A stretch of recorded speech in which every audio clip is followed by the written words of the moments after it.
Imagine visiting the frontier of human civilization. A kind of wonder city, distinctly different from any place you've been before.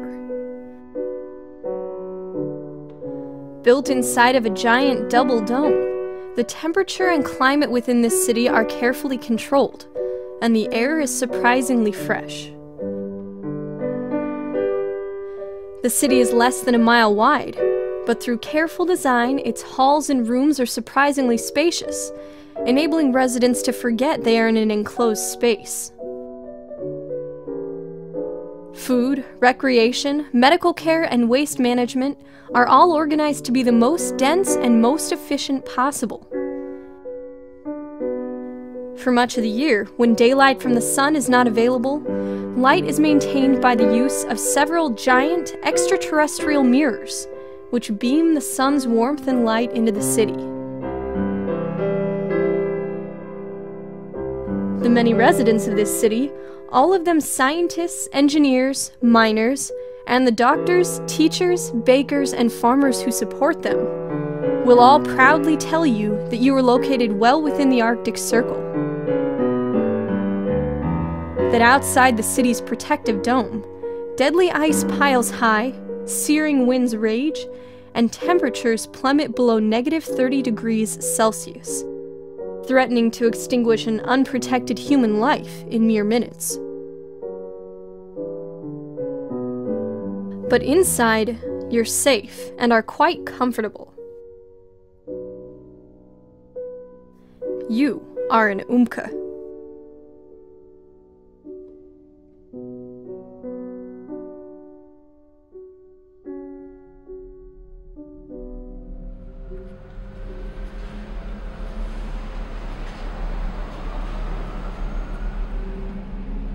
It has become clear that the reigning political and economic structures have come to a deadly and dismal end.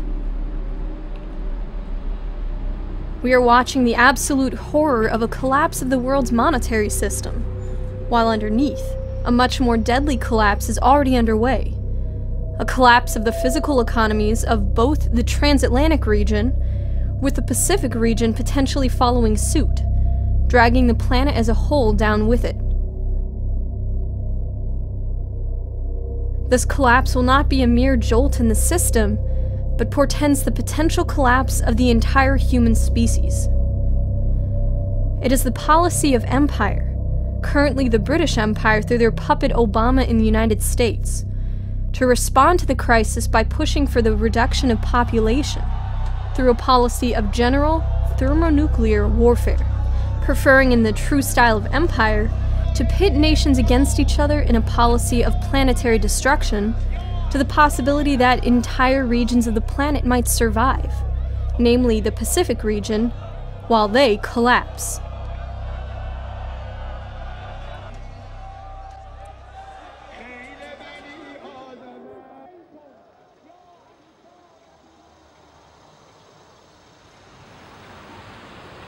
In this context, any policy for planetary recovery would necessarily begin with a decision made from leading circles to take the necessary actions to halt the pervading financial collapse. By removing Barack Obama from office, the way will be cleared for an unadulterated re-implementation of Franklin Roosevelt's Glass-Steagall Law. This, and the introduction of a national credit system, in the tradition of Alexander Hamilton, and related emergency measures, will be the necessary preconditions for a policy which will address the much larger, underlying physical collapse. But in order to ensure that this collapse is not only averted, but is the last potential extinction the human species puts itself in the way of, it will be necessary not only to implement policies which will counteract the attrition of decades of imperial looting practices, but to understand the underlying principles of economics governing a successful economic policy. Of what practices should a successful policy consist? Two recent proposals from Russia give us a platform for this discussion, and an opportunity to apply the relevant economic principles. One is the proposal for the strategic defense of Earth, The other is an enthusiastic approach to the development of the Arctic, which we will take up here. But first, we must look into the economic principles which underlie the difference between a successful and an unsuccessful economic policy.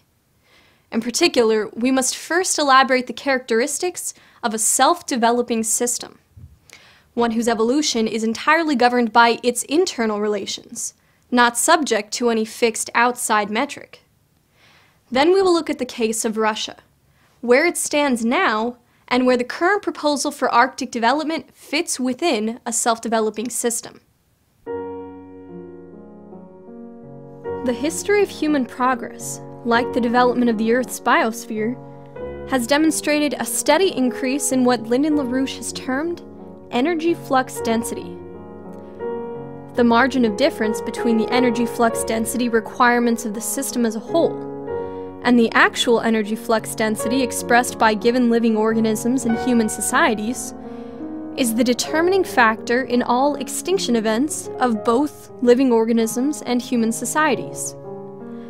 Far from the far-fetched lie of a second law of thermodynamics, the universe is moving toward ever higher states of organization, expressed in the constantly increasing requirements of energy flux density with the development of the galaxy and of larger systems as a whole. Plant and animal species, as notably with the PT and KT extinctions, have routinely been faced with this challenge to upgrade or go extinct. 250 million years ago, in the Permian-Triassic or PT extinction, 96% of all marine species were wiped out, as well as 70% of land species. The Cretaceous-Tertiary or KT extinction, 60 million years ago, marked the extinction of the energy-inefficient dinosaurs, to be replaced by mammals. Both of these systems were replaced in their turn with higher forms of life. When the system requirements changed, the prior species went extinct. The next platform of life, which had been waiting in the wings, with a point of incidence much earlier in the process, then takes over as the predominant system, for about as long as it maintains the requirements of the, again, ever-evolving requirements for survival. There is no standing still. Only human evolution is unique in this process, as human society contains within itself the option to willfully self-develop. Unlike animal species, which cannot willfully transform themselves to rise to what the next upshift requires of them, and oligarchical systems, which are intentionally committed to a policy of no technological development and no progress, as with the Green Movement and the British monarchy's present drive for population reduction. A humanist society will transform itself willfully to stay ahead of the curve by focusing itself on spearhead economic missions, those which will increase its energy flux density. In effect, the improvements in the human system will increase the rate of development of biological systems as well. This has already taken place in the form of advancements in agriculture, and the response of bacteria and viruses to advancements in the field of medicine. Weather modification, through irrigation and large-scale water projects, directly alters entire ecological cycles. Often, this process is misunderstood, as when one misses the forest for the trees. Viewed merely from within a given system, one which is not evolving to meet the changing baseline requirements of the system as a whole, a given fixed platform of development takes on the appearance of a simple rise and fall. The British lie of cyclical rise and fall of civilization is merely taking advantage of a cultural failure, the persistent habit of looking at processes from the bottom up, rather than from the top down.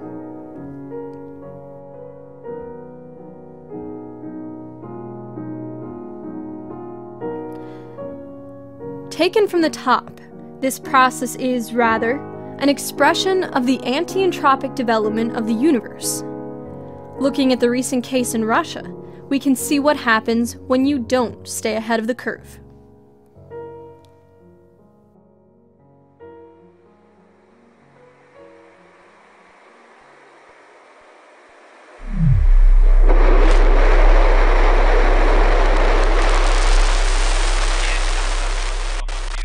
Let's start with the unfortunate case of Russia's Phobos-Grunt satellite in early November.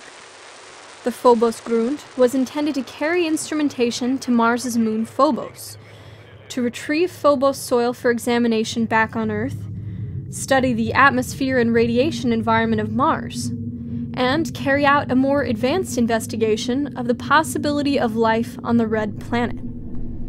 In conjunction with that, the satellites also carried an array of microscopic organisms to test the effect of interplanetary environment on living organisms, paving the way for eventual travel by man.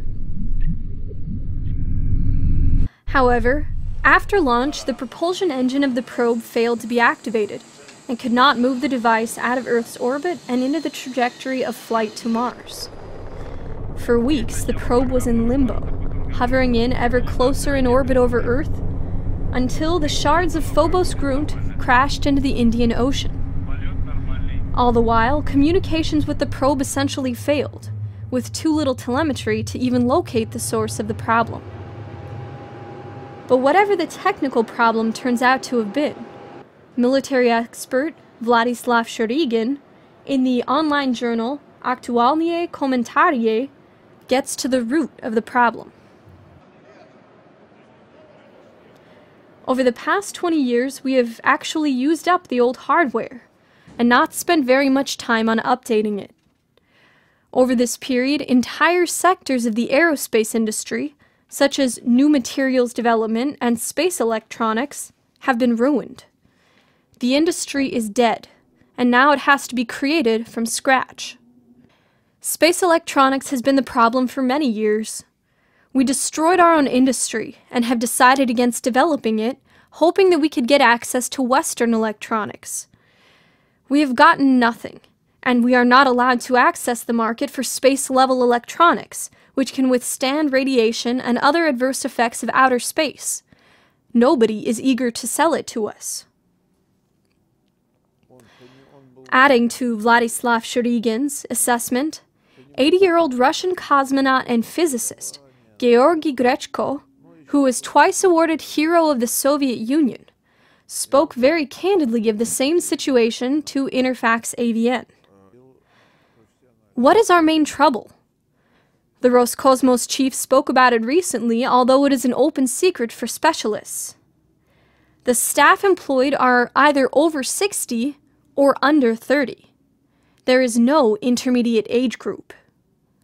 A generation was lost for the space industry when it was struggling to survive. People, most of them young, energetic, and talented, would seek higher earnings in other places. The space industry could not offer them any decent salary. Incidentally, even now salaries are not high enough in the space industry, and they're sometimes below the average federal or regional levels. We last launched such a sophisticated system as Phobos-Grunt some 25 years ago. Think what those 25 years mean for the space industry. A shift of generations occurred.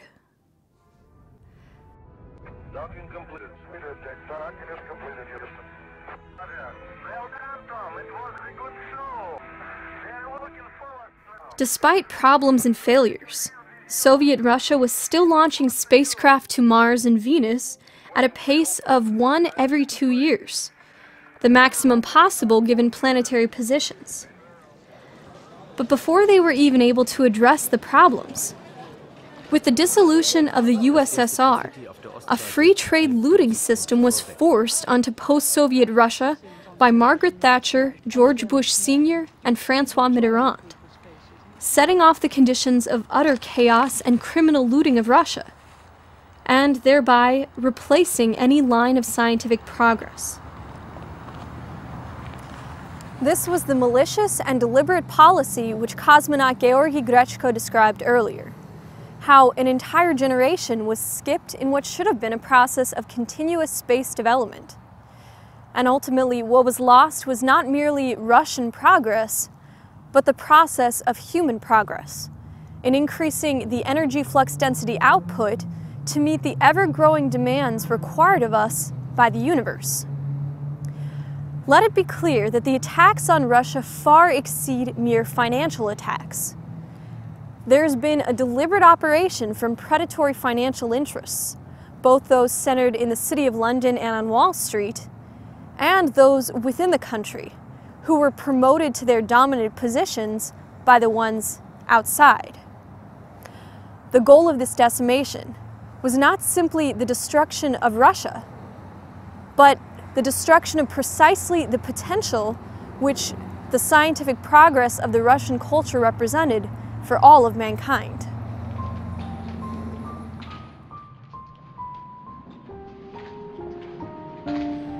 Soon after the fall of the Berlin Wall, post-Soviet Russia and its population were put in a state of desperation. Beginning in the early mid-90s, an illegal economy based on the criminal looting and export of Russia's raw materials became widespread. And without any other means of survival, an entire generation was forced to participate in this criminal economy. To give a scope of this massive looting process, known as perestroika, or more accurately named, the criminal revolution. In 1996 alone, Russia exported almost 417% of its yearly production of uranium, and 356% of yearly production of molybdenum, which simply means that the rate of export far exceeded the rate of production, drawing down the nation's reserves. As for the lost generation described by cosmonaut Georgy Grechko earlier, during this period when Russia's science sector was rapidly collapsing, not only did many of the existing aerospace scientists leave to offer their mathematical skills to the more financially profitable free trade derivatives markets, but many youth who had access to education similarly flocked to majors in business and financial services, rather than offer their commitment to a visibly dying science sector. As for the scientists that remained committed to real science, the conditions wherein they worked were impossible. Many highly skilled scientists were forced to work day jobs as street peddlers, and others, finding no opportunity to participate in scientific research at home, were lured abroad, where they could receive significantly higher wages and research grants, often in activities unrelated to their original profession.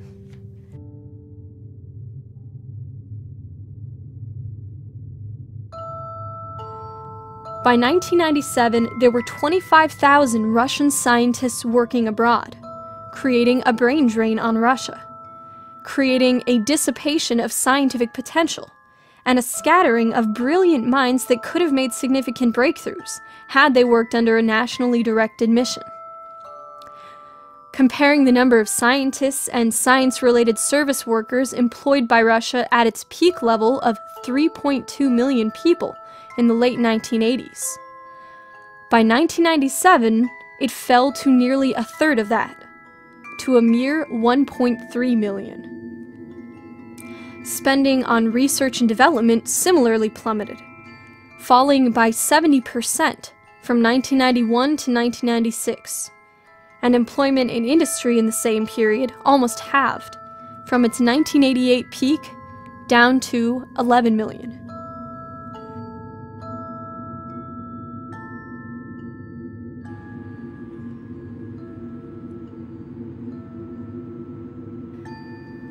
The human impact of this change was stark.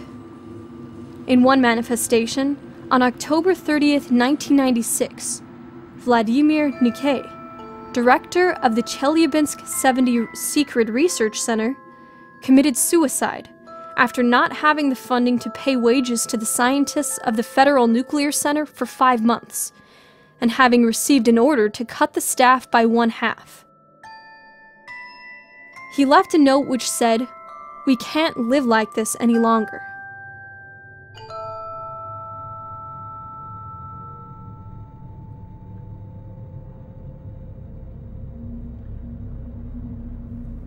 By 1999, of the approximately 30 million children in the country, 2 million had become homeless, with an estimated 1/3 of all school-aged children unable to attend school. But most astonishing of all is the surge in drug use, specifically among young adults. For when the economy and culture of a nation dies, openings are created for the introduction of degeneration. Unfortunately, even today, after significant reforms and actions taken by Prime Minister Vladimir Putin and President Dmitry Medvedev's government to counter the nation's drug problems and the international drug trade, drug addiction is still a deep-seated epidemic among the Russian population.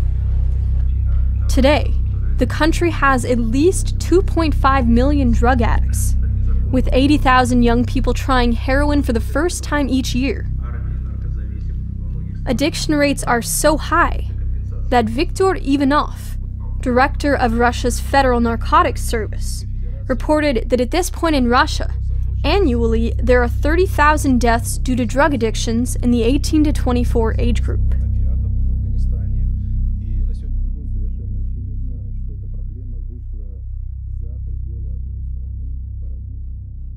The destruction of a nation and its future of this magnitude does not happen by accident. This was all part of a conscious policy of economic destruction known as the oligarchical principle. The interests who launched this attack then are the same London-centered financial interests as those who have pushed the world to the brink of collapse today. To further elaborate, the attack plunged what Lyndon LaRouche identifies as potential relative population density of the human race. This potential relative population density is distinguished from but still related to the collapse in actual population. The population drop, which necessarily follows the collapse in potential. In other words, when the potential relative population density falls, it is only a matter of time before the actual population density follows suit. What happened in the case of Russia demonstrates this principle precisely. The potential of the population was collapsed, and the effects were the horrific human toll which was spread through Russia following the fall of the Soviet Union. You see, contrary to the notion of empty or linear time as dictated by Newton or Laplace, the universe will continually develop, with or without us. During the period of looting, the baseline defined by the universe has been steadily increasing, which necessarily requires of us shifts in our discovery and application of higher and higher forms of energy flux densities. However, in reality, the actual energy flux density of Russia and the rest of the world has instead been in a decline. Today, when comparing humanity's actual energy flux density with the baseline of the universe, we see a margin of collapse. While on a graph, it looks rather benign. In reality, if we fail to make up this margin of collapse immediately, the human population will be dramatically decreased in the form of famine, disease, or other atrocities.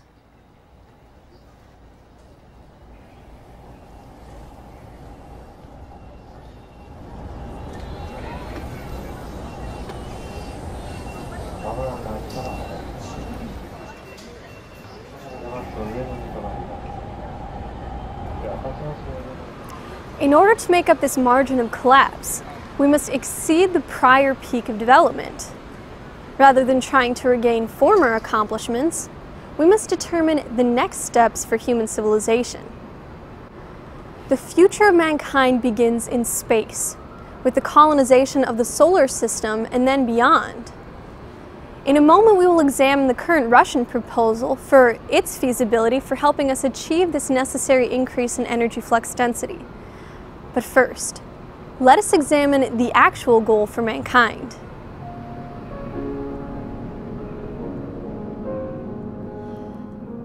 Mankind's future lies in the stars, beginning with the solar system and then the galaxy and beyond.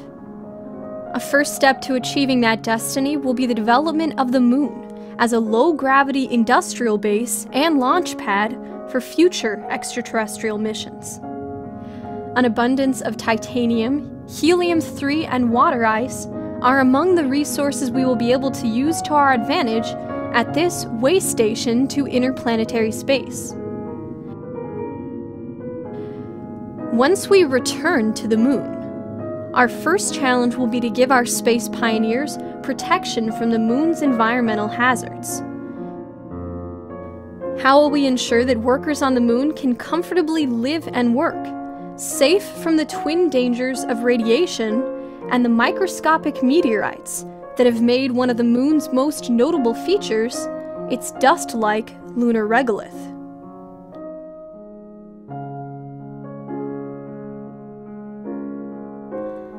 One possibility lies in a natural geological feature embedded within the Moon itself: lava tubes. Fred Hertz, from the Experimental Planetology branch of NASA's Johnson Space Center, was the first to suggest actually living in lava tubes in his 1985 paper, Lava Tubes: Potential Shelter for Habitats.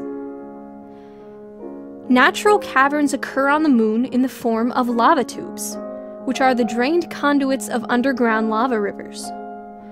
The inside dimensions of these tubes measure tens to hundreds of meters, and their roofs are expected to be thicker than 10 meters. Consequently, lava tube interiors offer an environment that is naturally protected from the hazards of radiation and meteorite impact. Further, consistent, relatively benign temperatures of -20 degrees Celsius prevail. These are extremely favorable environmental conditions for human activities and industrial operations. Significant operational, technological, and economical benefits might result if a lunar base were constructed inside a lava tube.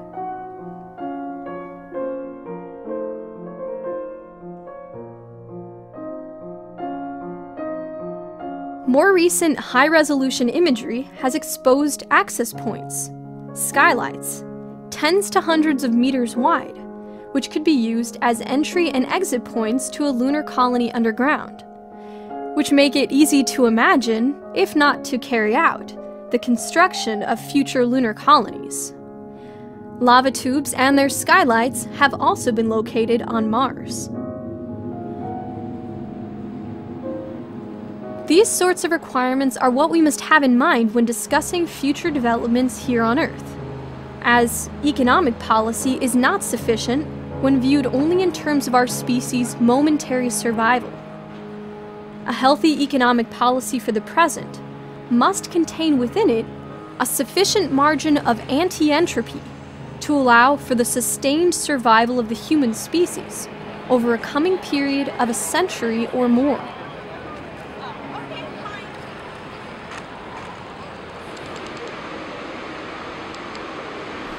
From our present platform, that means the Moon, Mars, and elsewhere throughout our solar system. Neither brief visits nor unmanned missions will be sufficient. We must vector our present goals towards our ability to maintain human civilization on the Moon, Mars, as well as on potentially better controlled, artificially constructed habitats in interplanetary space.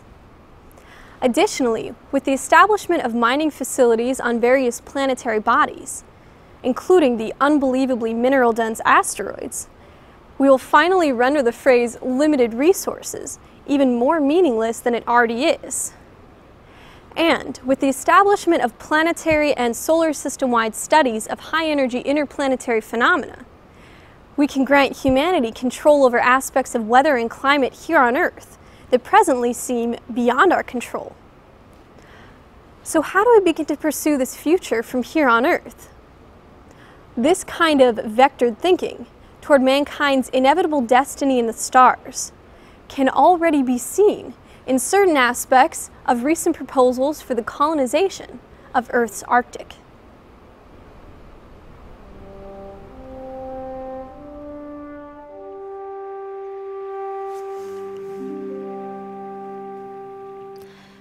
Relocate what you may have thought about the Arctic within that context. What has mankind's relationship to our surroundings been thus far? As characterized by space pioneer craft Erica, humanity has, up until now, survived in a womb of sorts, born into this biosphere and our complex bodies, as naive dwellers with little sense of how either operates. We survived off of the benefits of a biosphere whose origins were unknown to us, and were plagued by natural powers so far beyond our comprehension that we attributed them to capricious gods.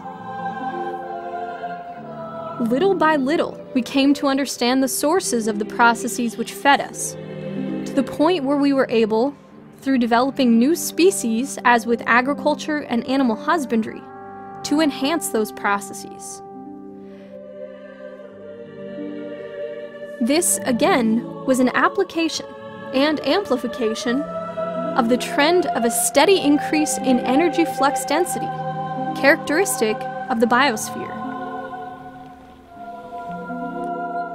Just as mammals superseded reptiles, and fruit-bearing plants superseded the more diffuse ferns, the general trend of the system has been in this direction, with human activity facilitating the transition from lesser to more energy-dense qualities. In the course of this development, we gradually found natural disasters to be only as uncontrollable as they were not understood. As we now begin to look to the sun and beyond for the causes of meteorological phenomena here on Earth, we truly begin to approach becoming complete masters of the domain in which we reside.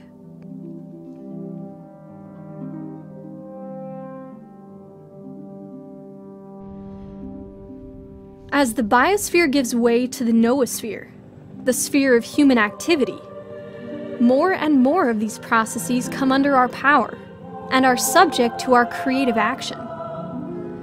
All of this, however, is merely preparatory work in the womb of the Earth's biosphere for what you might call our eventual birth. Our mastery of the environment in which we found ourselves tossed is somewhat akin to finally removing our umbilical cord and learning to eat with our own hands and mouth. Ultimately, humanity is destined to make the entire solar system, and galaxy and beyond, habitable.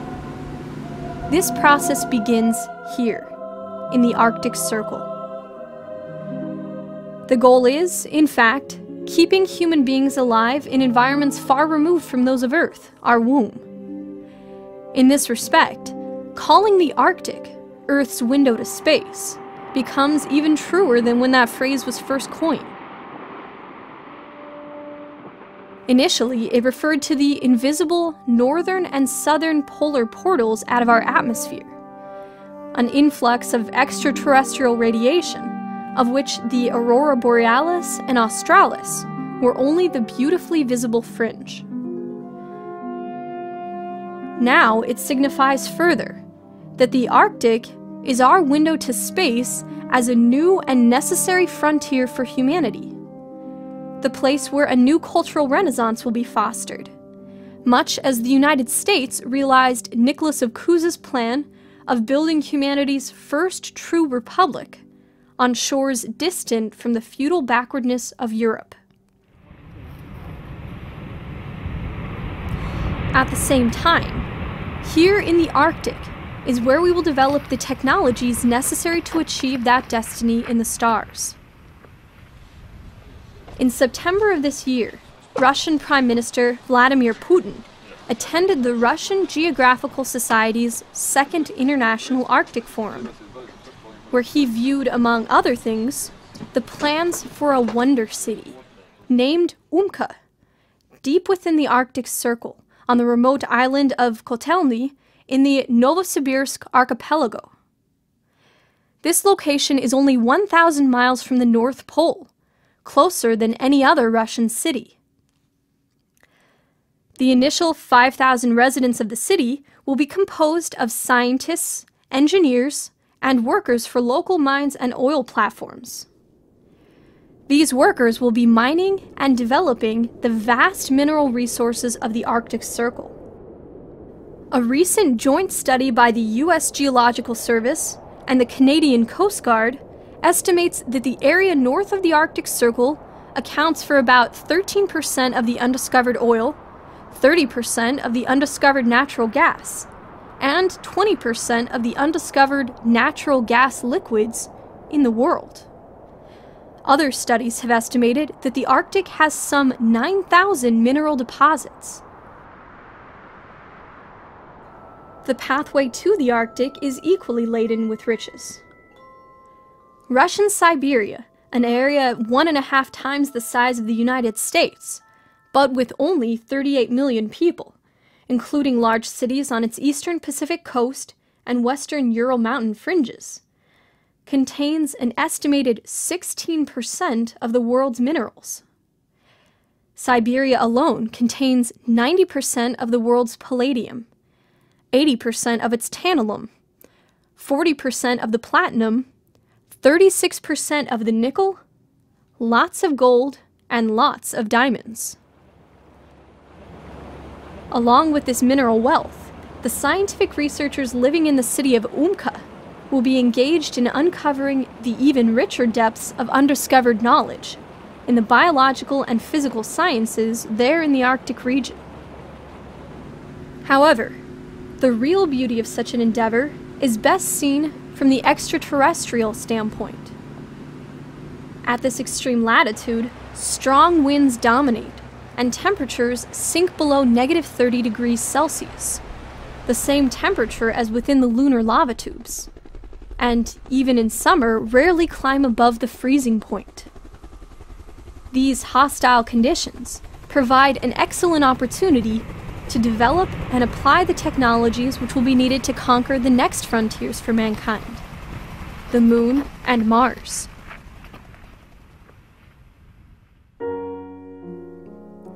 Umka will necessarily be an entirely self-enclosed, self-sustaining city, due to the extreme severity of the climate this far above the Arctic Circle. The giant dome enclosing such a city is just the beginning of how these explorers will be protected from the hostile environment. With few comforts provided by the local territory, this sort of design shares with space exploration the quality of having to bring everything from home, including all life support systems. Electricity will be supplied directly from a floating nuclear power plant. All biological cycles, both of plants and animals, will have to be worked out in detail, with the greatest efficiency, down to air circulation. For example, the cycles of oxygen and growth-stimulating carbon dioxide will have to be self-contained within the domed city, minimizing contact with the frigid environment outside. In addition, adequate food will have to be supplied. The darkness pervading the Arctic for 6 months out of the year would also need to be dealt with, likely with an application of giant space mirrors, to beam the sun's light as needed to warm and light Umka. The goal of such a system is to be totally self-sustaining.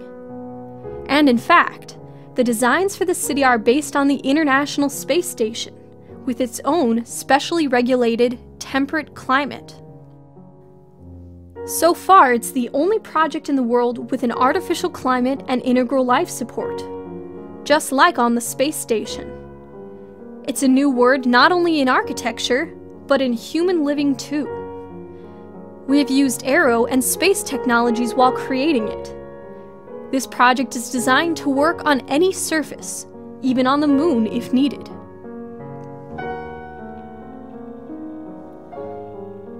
Think of this in the terms of energy flux density.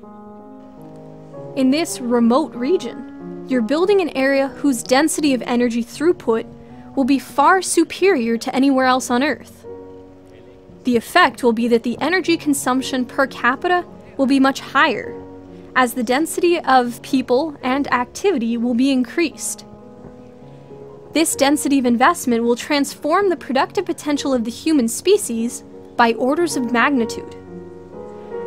The resulting potential relative population density of Kotelny Island, within the city of Umka, at 1.2 kilometers long and 800 meters wide, with a population of 5,000, will nearly rival Hong Kong's current population of 6,349 inhabitants per square kilometer. The very existence of this development on the island of Kotelny will raise the potential of the Arctic as a whole.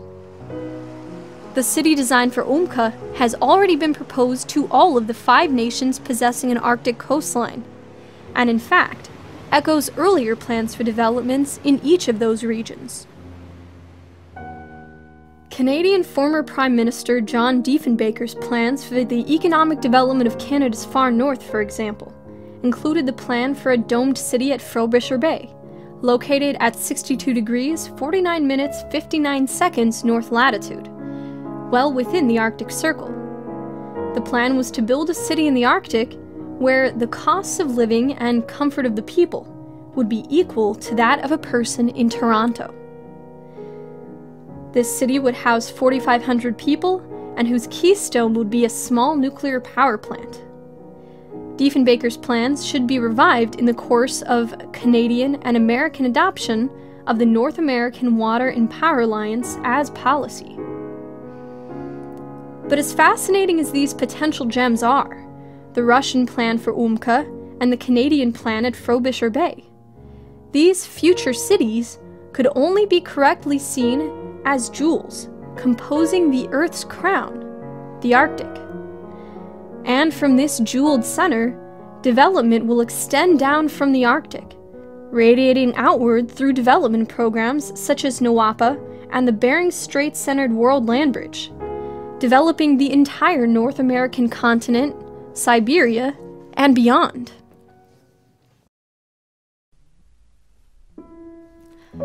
Upgraded plans have already been proposed by the economic science team of Lynn and LaRouche for a development project for the entirety of the North American landmass, much of which remains frigid and uninhabitable. The North American Water and Power Alliance, or NOAPA, entails the plans to capture and direct 160 million acre-feet of fresh water each year, a mere 20% of the fresh water which is wasted every year as it runs back unused into the salty seas surrounding the Alaskan state. This water will then be directed down through a network of new cities in the Canadian West, and ultimately be used to green the Great American Desert shared between the United States and Mexico. In building this project, dozens of cities will be upgraded or built from scratch to facilitate development throughout the Alaskan and Canadian territories. Cities whose design should be equally as forward-thinking as Umka.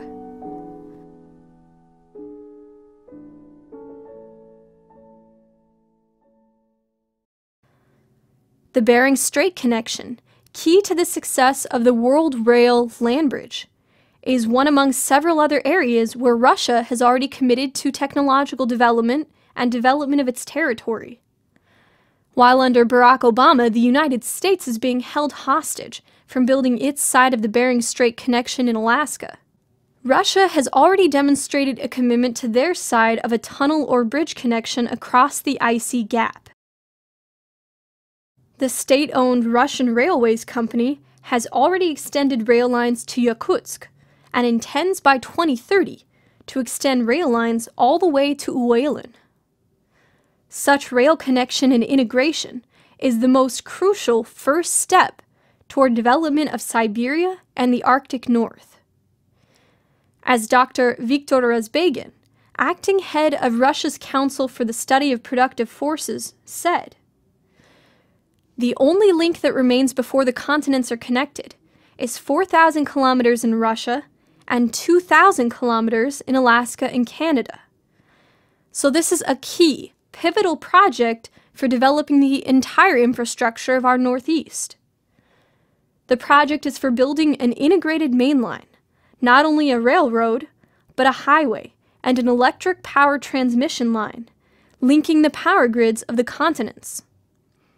After we build this segment, 4 out of 6 continents will be interlinked by these systems. The rail projects will involve more than just laying rail on top of inert ground. This will mean the development of Siberia, both in resource extraction and the subsequent processing of those resources into higher value materials, and development of increasing areas fit for human habitation, including the creation of entire new cities located far from any areas that may now be considered hospitable. As it stands, the Russian government has already set into motion these goals. On August 11th, Federal Russian Space Agency head Vladimir Popovkin confirmed the intent to complete by the year 2018 construction of the Cosmodrome Vostochny, Russia's new space launch center in the Amur region near the Russian-Chinese border. 30,000 workers will build research centers, an academy for young scientists, a cosmonaut training center, and space manufacturing facilities. Russia's intended development of their Far East and Arctic territories are the only way Russia will make up for their former loss in energy flux density. The margin of transformation in this region is the hugest possible, and the technology and productivity increase which will result will be massive. In this way, Russia has the ability to overcome the decades of collapse in their space program by reaching beyond what were once the frontiers. Only an increase in overall energy flux density beyond the prior peak at the height of their space program could counteract the attrition which has been suffered during the intervening decades of free trade looting and cultural destruction. These developments, combined with the obvious next step of linking rail from the United States across the Bering Strait to meet the related rail development projects in Russia, will transform the physical-economic topology of the globe. The Arctic Circle and the Pacific Basin, the regions of Russia's Far East, Alaska, and northern Canada, once the most backward regions of the planet, will now become this planet's very center. Their cities will lie upon the path of a new Silk Road, connecting the southern tip of South Africa to the southern tip of Argentina.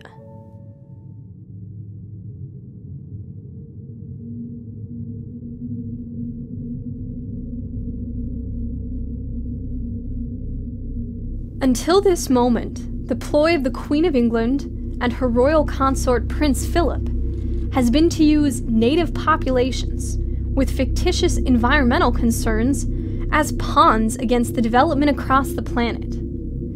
This intended block to development has in recent decades stopped Canada, under patriots like John Diefenbaker, who we mentioned earlier, from making Canada's vast northern regions accessible.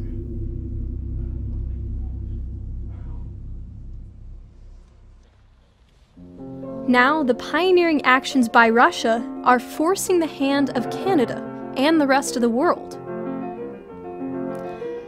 The effect of this is like Sputnik, which launched a space race and consequently opened up possibly the most physically productive period in human history. This is the exact opposite of what the British tried to maintain as policy in Canada, pretending to defend native rights by declaring certain regions to be undevelopable native lands. In fact, the new developments in the Arctic are stirring unrest in all of the Crown's possessions, as members of the Scottish Parliament call for Scottish involvement in Arctic development as a major focus of the Scottish independence movement. And the LaRouche Science Brigade in Ireland has laid out plans for Ireland to regain its historical sea presence and surpassing British dominance by providing a port for the Arctic shipping routes which pass their northern coasts.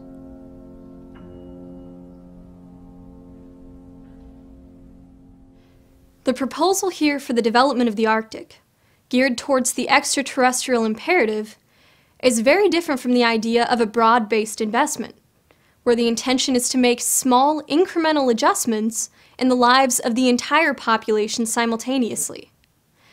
That sort of policy will not work and will not get us out of today's crisis.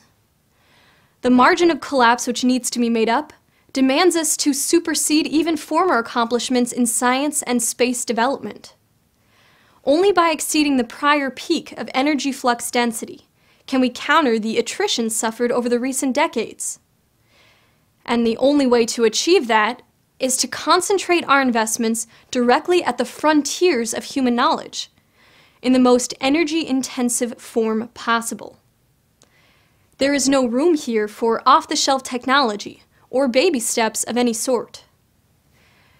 The investment must be what Lynn and LaRouche has called a science driver project, like the US Apollo mission, where the investment multiplies itself, physically, by virtue of accomplishing that which has never been accomplished before, and that which, from the standpoint of the existing rules of the system, were formerly impossible. This leapfrogging is the only way to provide the margin of anti-entropy, which is required to ensure the successful, sustained survival of the human species. This sort of policy outlook which we have outlined here is not an optional one. The constraints on possible choices of policy direction are physically determined by the same universal physical principles which govern all anti-entropic progress, the progression of physical as opposed to mathematical time. Any attempt to prevent this sort of development will result in an economic collapse, quickly followed by the sorts of war and unrest which such a collapse must necessarily engender. In fact, the self-consciously creative identity which such a policy reflects will have to form the basis of a classical renaissance in the Earth's Arctic.